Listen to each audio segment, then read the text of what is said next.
Welcome back to the Forge. We're going to carry on, and we're going to start by looking at one of the sayings which is fully explained in the Gospel of Thomas Evolution book and also in the audio.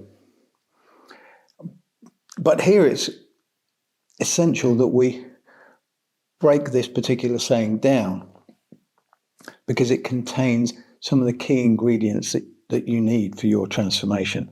So this is Thomas 1:15. Original saying was Thomas 16. So let's just read it out. Jesus said, "People think that I have come to cast peace upon the world. They do not know that I have come to cast divisions upon the earth. Fire, sword, war. For there will be 5 in a house. 3 will be against 2, and 2 against 3. The father against the son, and the son against the father. And they shall stand as single ones."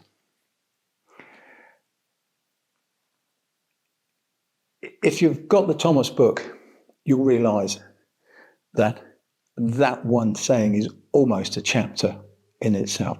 There is so much in there that we can discuss. And in future times, that's exactly what we'll do, because it is a saying that we will keep coming back to. But at this particular moment, I'd like to focus on 5 in a house, meaning the body as the house for the spirit to inhabit. And the 5 that shall be in the house are going to be the 5 tools of change that Jesus is bringing. So, fire, sword, war, division, and solitude. Now, they're fully explained within the book, but it's really, really important that we go over them again here because they are the foundation for change. Fire, that is a term which is used for spiritual knowledge. Jesus says he's come to cast that spiritual knowledge across the globe.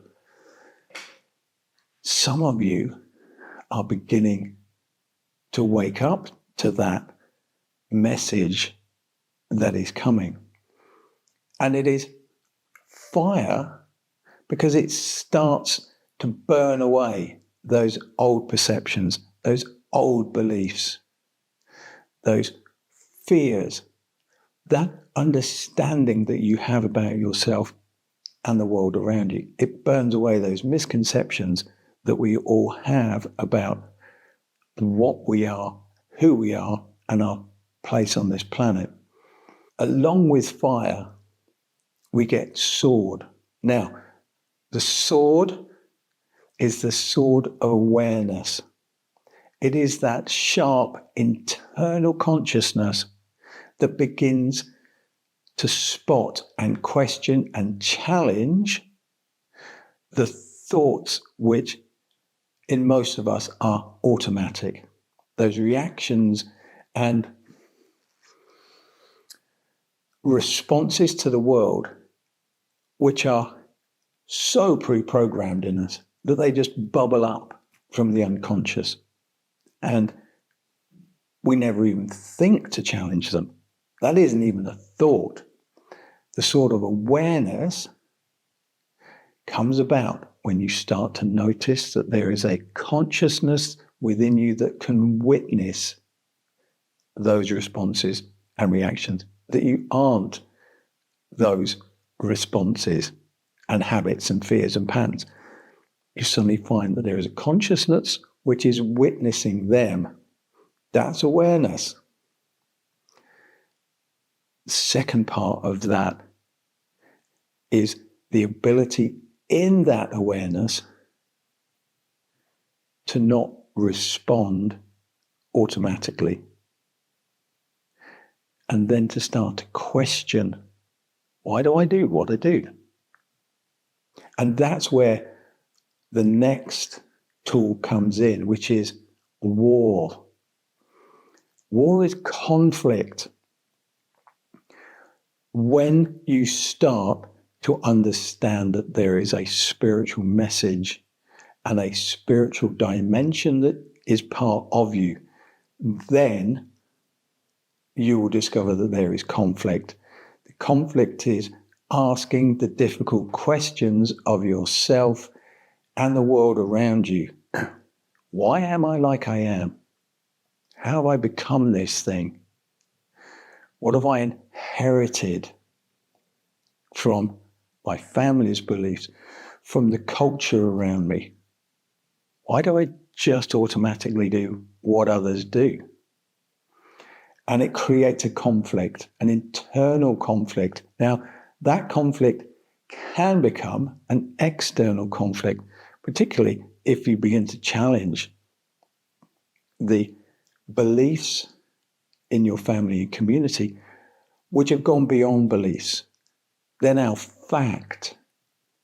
And you begin to notice that there are these ingrained building blocks that people respond to that are never, ever, ever questioned or challenged. That's where the conflict happens. The fourth of the tools that Jesus brings is division.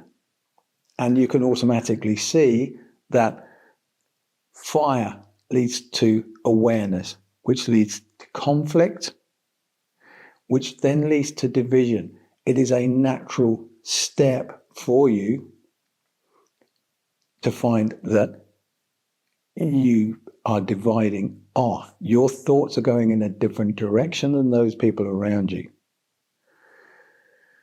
That division then leads to the fifth tool, which is solitude.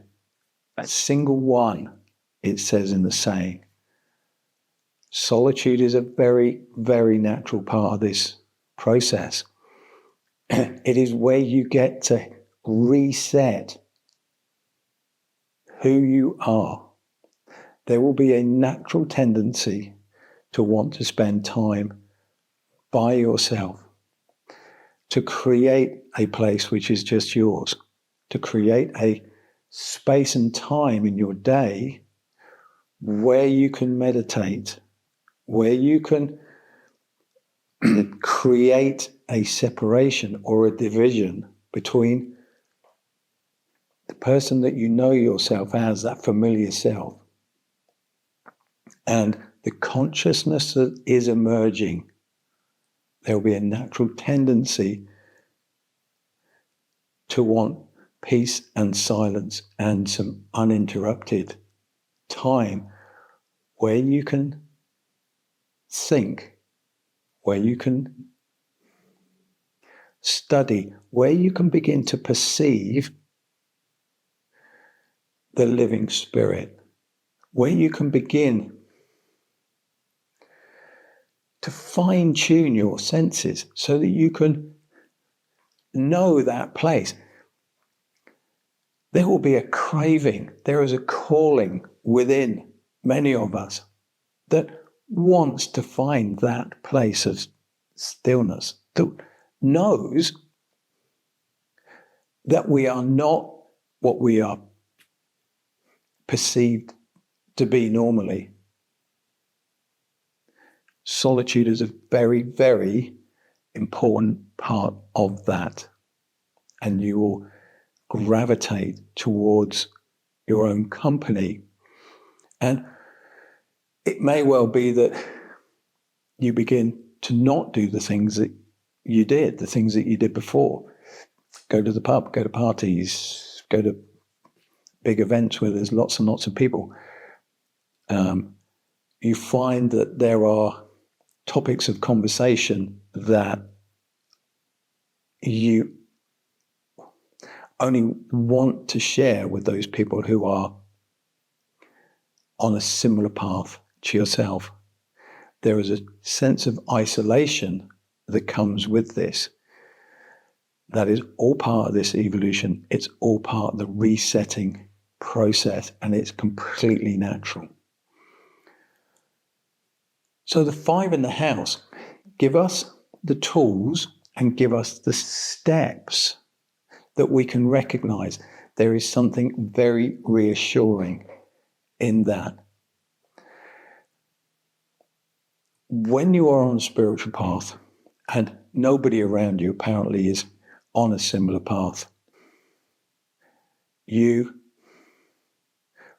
feel that you are in a little boat in the middle of an ocean, and you have no idea which direction to go in. Thomas gives you that. It turns your little boat into a lifeboat. And you feel that there is a support there and there is guidance there. Now, that guidance and support is now coming from the physical side, which is where the sayings and the writings and this guidance that I'm helping you with, that's coming from the physical side. But you will very, very quickly perceive that there is a non-physical support. I can't put it in any other terms other than that. It feels like you are being looked after, and there is something very reassuring in that.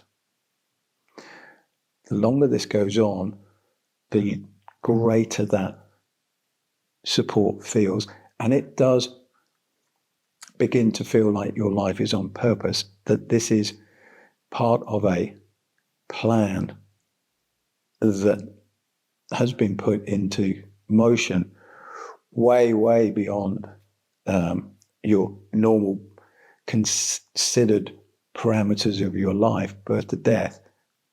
There's a non-physical dimension that is supporting this evolutionary change, and you'll begin to feel that, and your life begins to feel like it's on purpose. This transformation isn't happening by chance. It's not a lottery guess that has happened.